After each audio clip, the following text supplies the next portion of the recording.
Olá, queridos ouvintes, que alegria podemos estudar a Palavra de Deus. Hoje, no nosso 10º estudo, iremos falar sobre algo muito importante. Mas antes de abrirmos a Bíblia para estudar, vamos orar.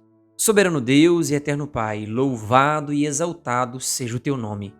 Pai amado, obrigado pela oportunidade que temos de estudar a tua palavra. Pedimos agora que o teu Santo Espírito seja o nosso instrutor e que nos ensine a tua palavra. Guia-nos, é a nossa oração, no nome de Jesus. Amém. O tema de hoje é: onde estão os mortos? Sabe, esta é uma pergunta que frequentemente muitas pessoas o fazem. Alguns pensam que ao morrer vão direto para o céu, para o inferno ou até mesmo purgatório, mas o que a Bíblia fala a respeito disso? O que a Bíblia de fato ensina que acontece com a pessoa após a morte? Para entendermos a morte, precisamos entender a vida. Da mesma forma que para entender quando um equipamento ele está quebrado, estragado, nós precisamos saber como é o funcionamento dele, assim também, para entendermos a morte, precisamos entender a vida. Por isso eu convido você a abrir a sua Bíblia em Gênesis, no capítulo 2 e o versículo 7. Gênesis, capítulo 2 e o versículo 7. O texto diz assim: E formou o Senhor Deus o homem do pó da terra, e soprou em suas narinas o fôlego da vida, e o homem foi feito alma vivente. Observem, queridos, que aqui a Bíblia apresenta a composição da vida. Deus formou o homem do pó da terra e soprou no homem o fôlego de vida. E o homem então passou a ser alma vivente. Observem que neste texto é informado que o homem não possui uma alma, mas ele é uma alma vivente. Esse texto joga por terra aquela ideia de uma alma que sai do corpo e que fica vagando por aí, pois logo, alma é a junção do pó da terra, da matéria, mais o fôlego de vida. Em Ezequiel 18, versículo 20, por exemplo, é dito que a alma que pecar, essa morrerá. Logo, esses dois textos nos mostram que a alma não é esse ser imaterial que sai do corpo e fica vagando por aí. Essa teoria de alma que sai do corpo não é uma teoria bíblica, pois a alma que pecar, essa morrerá. E a Bíblia nos mostra que nós somos uma alma vivente, junção de matéria mais o fôlego de vida. Mas qual é o fenômeno que se verifica na morte? Salmo 104, versículo 29 é dito: Se escondes o teu rosto, ficam perturbados, lhes tira o fôlego, volta para o pó. Observem que a morte é o resultado da separação do fôlego de vida do corpo. Quando o indivíduo morre, o pó volta ao pó e o fôlego de vida, ele volta para Deus que o deu. Mas então, quando o indivíduo morre, ele fica consciente, mesmo com esse fôlego que vai para Deus? Veja, em Eclesiastes 9, versículos 5 e 6 é dito: Porque os vivos sabem que hão de morrer, mas os mortos não sabem coisa nenhuma. Mas a sua memória ficou entregue ao esquecimento. Até o seu amor, o seu ódio e a sua inveja já pereceram e já não têm parte alguma neste século, em coisa alguma do que se faz debaixo do sol. Observem que Eclesiastes nos mostra que, na morte, o indivíduo não tem memória das coisas aqui dessa terra. A Bíblia então nos mostra que a morte é um estado de inconsciência. E a Bíblia nos mostra também em Eclesiastes 9, versículo 10, que tudo quanto te vier à mão para fazer, faze-o conforme as tuas forças, porque na sepultura para onde tu vais, não há obra, nem indústria, nem ciência, nem sabedoria alguma. A Bíblia nos mostra, queridos, que na morte o indivíduo vai para a sepultura, o pó volta ao pó. O indivíduo não tem consciência do que está acontecendo aqui nessa terra. Ele não tem parte alguma no que acontece aqui. Ele não volta para a casa de alguém, não vai perturbar outra pessoa, nem tampouco, como a Bíblia nos mostra, ele vai para o céu ou para o inferno ou até mesmo para o purgatório.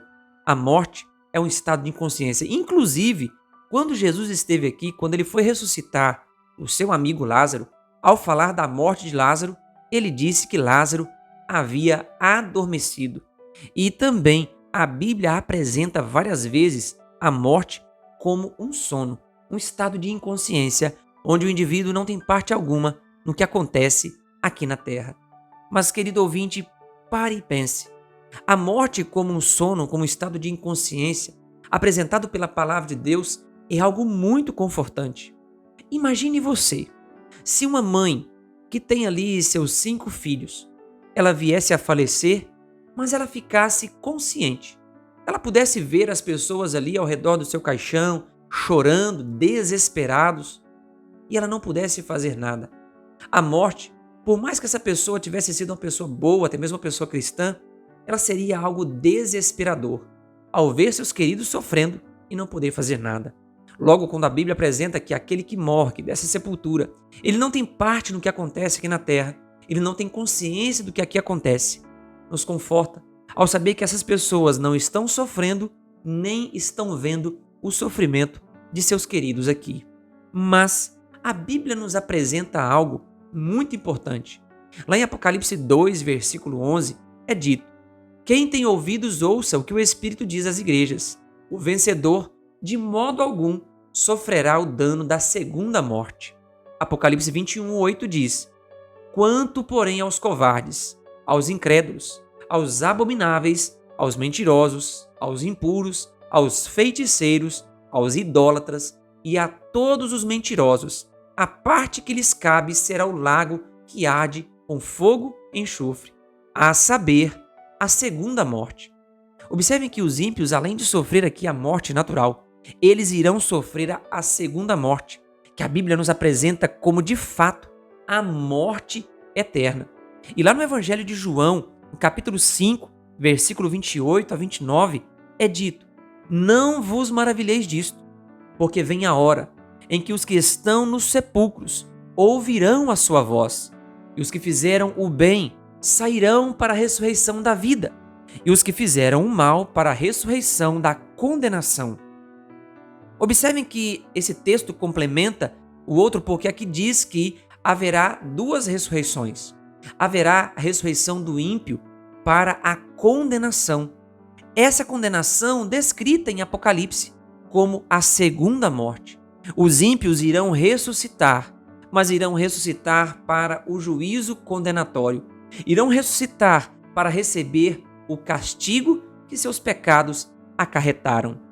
Mas os justos, que foram justificados não por suas obras, mas pelo sangue de Cristo, que aceitaram o sacrifício de Cristo em sua vida e entregaram a vida a Cristo, a Bíblia nos diz que irão ressuscitar para a ressurreição da vida.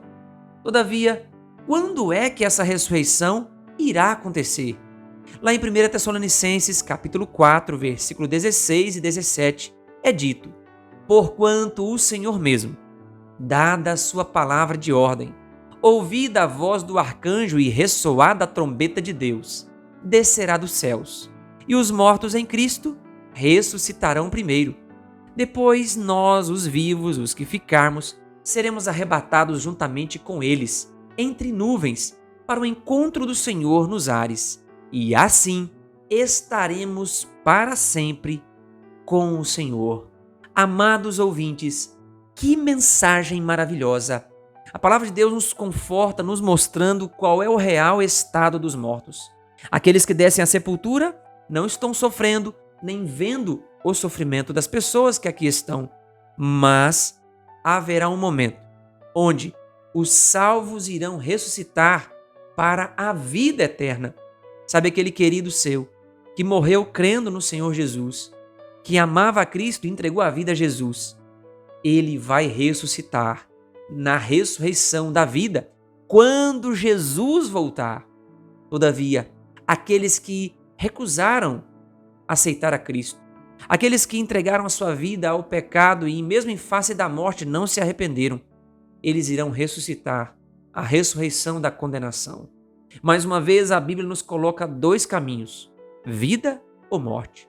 E a decisão ela é tomada enquanto estamos aqui.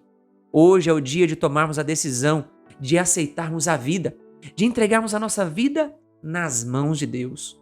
Portanto, o convite de Deus hoje para você: creia que a morte é um estado total de inconsciência. Creia que a recompensa virá a cada um por ocasião do retorno de Cristo.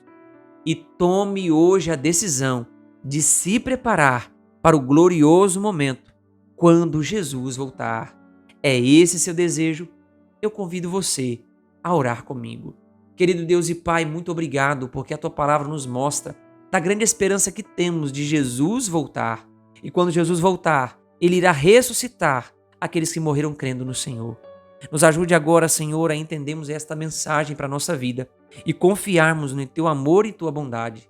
E obrigado, ó Pai, por sabermos que o Senhor é justo e não haverá um perdido de forma injusta, pois o Senhor é justo e Teu juízo será justo. Obrigado, Senhor.